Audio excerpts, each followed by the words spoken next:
Selamat datang di pendalaman kita kali ini. Sumber kita hari ini agak unik ya. Iya, sebuah renungan singkat kan? Betul, judulnya Kebenaran Tidak Ada Padaku. Dan fokusnya itu cuma satu bagian ayat Alkitab. Oh ya, ayat apa itu? 1 Yohanes 1 ayat 8 bagian B. Yang bunyinya, dan kebenaran tidak ada di dalam kita. Iya.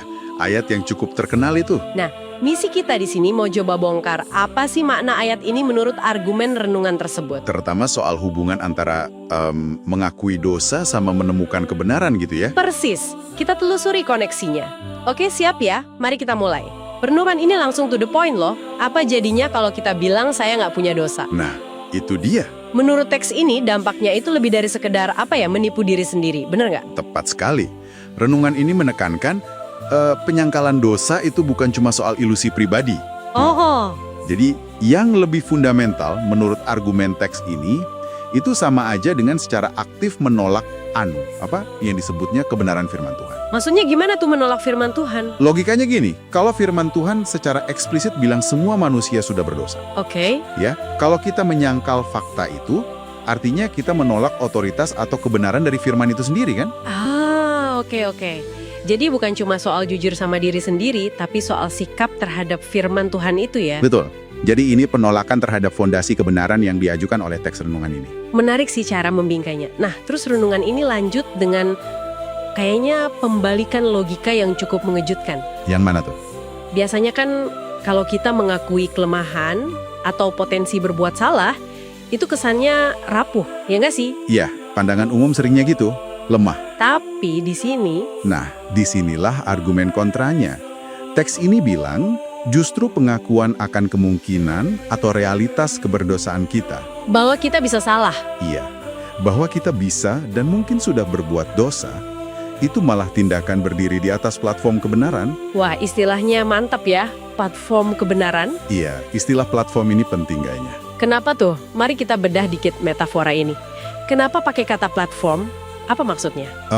Metafora platform itu kan menyiratkan sebuah dasar ya, titik pijak yang stabil. Oke, fondasi gitu. Iya, fondasi yang diperlukan sebelum bisa melangkah lebih jauh. Kayak Anda nggak bisa bangun rumah di udara kosong kan?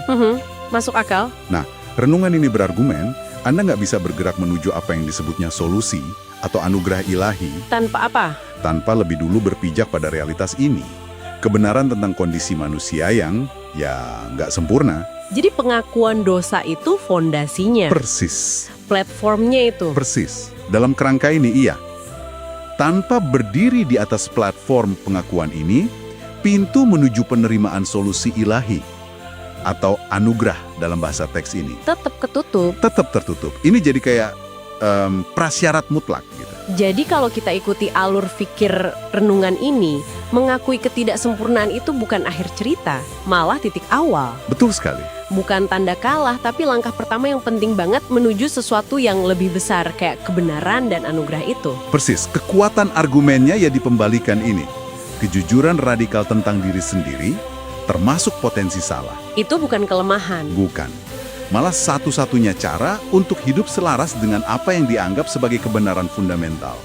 Dan hanya dari posisi kebenaran itulah, menurut teks ini, pertolongan atau anugerah bisa diterima.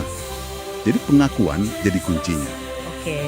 Lantas apa artinya ini buat Anda, pendengar kami? Intisarinya kayaknya ada paradoks ya di sini. Paradoks gimana tuh? Kekuatan justru ditemukan dalam mengakui ketidakberdayaan atau ketidaksempurnaan diri di hadapan standar ilahi. Menarik. Ini bukan soal nyerah sama dosa, tapi mengakui realitasnya sebagai langkah awal menuju kebenaran yang lebih utuh. Gitu bukan? Iya, bisa diringkas begitu. Jadi, renungan ini pakai 1 Yohanes 1:8 untuk bangun argumen kalau mengakui potensi diri buat berdosa. Berdiri di atas platform kebenaran itu. Nah, itu langkah fundamental. Bukan cuma buat hidup jujur, tapi juga buat buka diri terhadap apa yang ditawarkannya sebagai solusi ilahi, anugerah. Jadi pengakuan dosa itu gerbangnya ya? Gerbang menuju kebenaran dan pemulihan, menurut renungan ini. Oke. Nah, ini membawa kita ke satu pertanyaan reflektif nih, buat Anda bawa pulang. Silakan. Kalau mengakui realitas ini adalah titik awal, sebuah platform seperti yang digambarkan renungan tadi, Iya. kira-kira langkah-langkah praktis apa saja ya yang mungkin mengikuti secara logis dari posisi berdiri di platform kebenaran itu? Dalam kehidupan sehari-hari maksudnya? Ya, dalam hidup sehari-hari, menurut perspektif yang disajikan teks ini, apa bentuk nyata dari langkah selanjutnya itu?